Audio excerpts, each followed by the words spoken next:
So Victor shut everyone up. In my opinion, my take still stands. I do believe that he needs to be stronger, but honestly, for summer league, it's continued, and I want to talk about that and what it's been for the league. First, I want to say that a lot of people are out, and this is very normal. In summer league, a lot of people do not want to play summer league, and teams do not want their young stars to be playing in summer league. It's like, yo, why?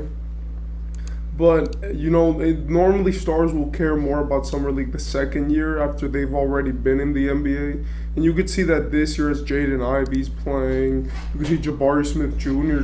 who just dropped 38 points. I think it was 5 rebounds and 6 assists, or like 7 rebounds and 6 assists. He played insane. He's hit a game-winning three, and he's been playing like Michael Jordan in summer league. But I really want to say that, in my opinion, summer league for the first year, what really matters is the first game, right? And if you keep playing, then that's your team's decision. Look at Scoot. Like, Scoot got taken out of summer league because of an injury, and no one is bad. He had a great first game. People already saw his game, and they saw that he could play against NBA level guys, right? Because if we really talk about the summer league, it's like G League.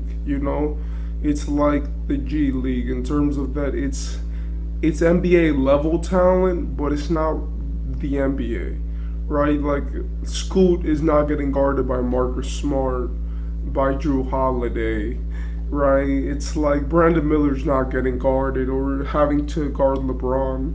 So it's like, if we're really talking about this, then the summer league is just really, you get to play against a few NBA rotational players, like Jabari Smith or James Wiseman. But really, it's made for young guys to be able to just put them reps in. Vets already wait for the regular season, and honestly, when they're really gonna learn and we're really gonna see what the rookies are like, in my opinion, is preseason.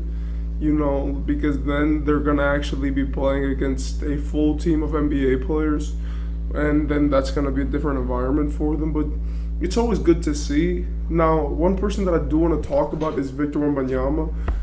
Victor Wembanyama dropped 27 points, 12 rebounds, and 3 blocks on like 64% true shooting, if I'm not mistaken. Now, what we really want to talk about with Victor is if you saw the game or not. Like, I like Victor, but let's face it, he wasn't getting guarded like he needs to be guarded, or like he would get guarded, right? Like in the Hornets game, you could tell that they were there to make a statement, right? They were there to really, shut him down. But in this game, it seemed like he was just letting, it seemed like they weren't aggressive towards him. Like I think the first bucket that he got in the game was just a wide open mid-range jump shot, right? And in my opinion, that really shows you what Victor's mostly going to see in the regular season. The first game that he had, he was getting guarded like Michael Jordan, like LeBron James. He was getting guarded like putting guys on him, making him post up, making him use his strength, which, obviously falters him. And in my opinion, like, that's what mostly is going to happen. In this game, against they were playing Portland, and like in this game you could see it that the guys, especially their big men, weren't that enthused. They didn't care about guarding Victor, right? And they cared more about winning the game. And in my opinion, you could see that the Blazers, obviously, in Blazers fashion, they were just kind of uninspired and were really just looking to end the game. They wanted to win more than they wanted to stop Victor.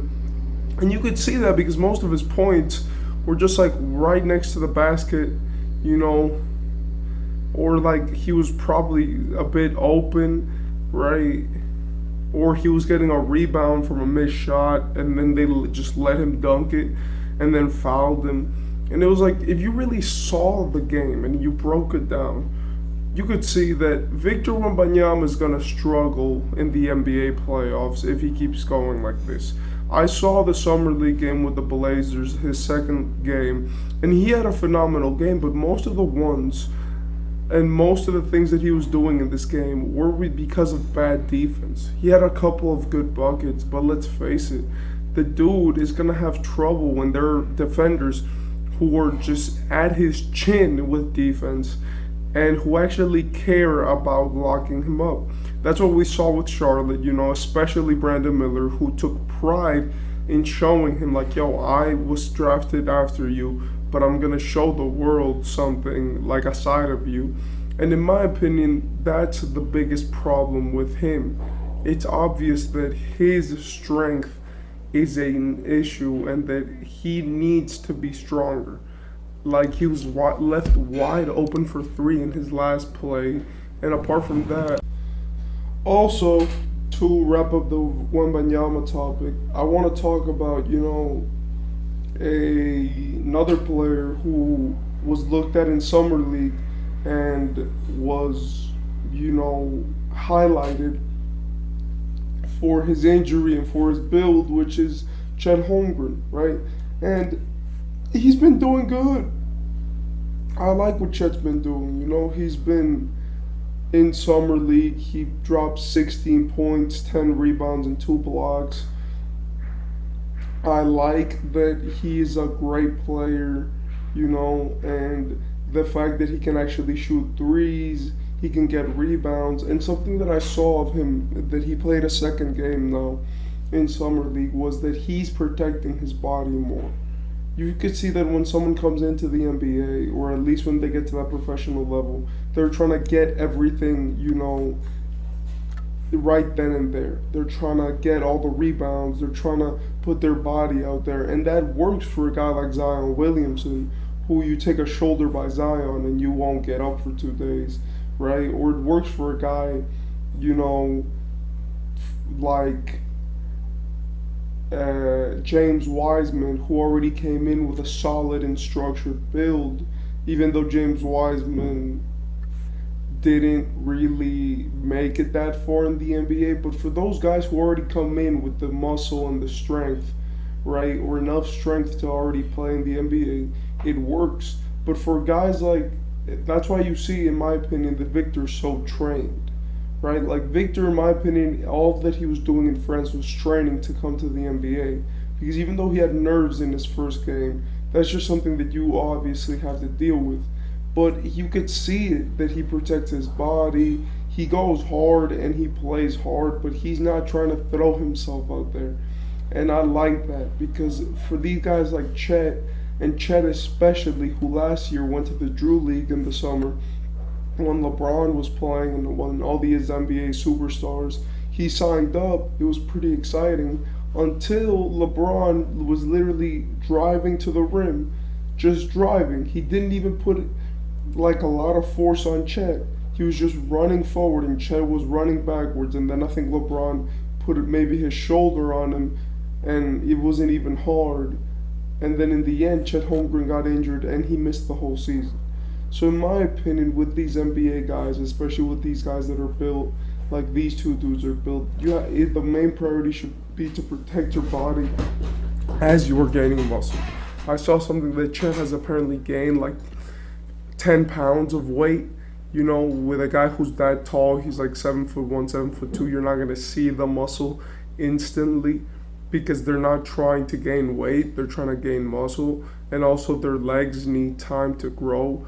But I like the step that these two dudes are taking. I think that they'll be good in the NBA, because Chet Holmgren and Victor Wembanyama both have something in common, which is going to keep them in the NBA forever. I saw this the other day, and it was that they can shot block. And they got the senses, they have the timing, and they have the intuition. And I saw someone say this the other day, and it was like, there's another French dude in the NBA, Rudy Gobert, who shot blocks for a living and can put in dunks and layups sometimes. And he gets paid like $35 million to $40 million a year. So if that guy can get a bag and all, and his main contribution to NBA teams is being able to play defense and to shot block. In my opinion, you have to look at guys like Chet Holmgren and Victor Wembanyama and be like, you're going to be all right.